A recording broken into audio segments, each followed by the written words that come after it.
Homeopathy മരുന്നുകൾ വളരെ സാവധാനത്തിലേ ഫലിക്കുള്ളൂ എന്നുള്ളത് പല ആളുകളും പലപ്പോഴും ചോദിക്കുന്ന ഒരു ചോദ്യമാണ്.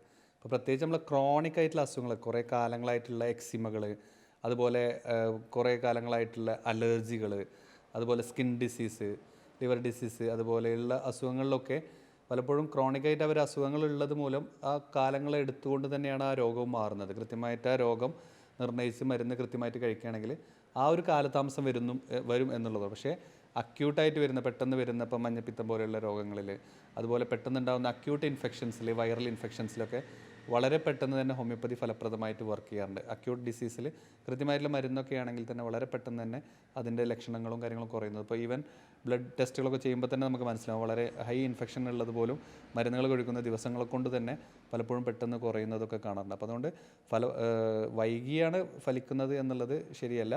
അത് ഇത്തരം രോഗങ്ങളിൽ വൈകി വരുന്ന അസുഖങ്ങൾ അല്ലെങ്കിൽ പഴകിയ അസുഖങ്ങളിലും അതിൻ്റെ ഒരു സമയം, ഏത് അസുഖങ്ങൾക്കായാലും ഏത് ചികിത്സക്കായാലും അതിൻ്റെ ഒരു കാലതാമസം ഉള്ളതുപോലെ തന്നെ ഹോമിയോപ്പതിയിലുണ്ട്. പക്ഷേ ഹോമിയോപ്പതിയിൽ ആ ഒരു പഴകിയ അസുഖങ്ങളിൽ നമ്മൾ കൃത്യമായിട്ട് ചികിത്സ എടുക്കുകയാണെങ്കിൽ പൂർണ്ണമായിട്ട് അത് വേരോട് കൂടി തന്നെ പോവാറുണ്ട്. അത് വീണ്ടും തിരിച്ചു വരാതെ തന്നെ മരുന്നുകളുടെ ഉപയോഗം നിർത്താനും പറ്റാറുണ്ട് എന്നുള്ളതാണ് ഹോമിയോപ്പതിയുടെ ഒരു പ്രത്യേകതയായിട്ട് നമുക്ക് പറയാനുള്ളത്.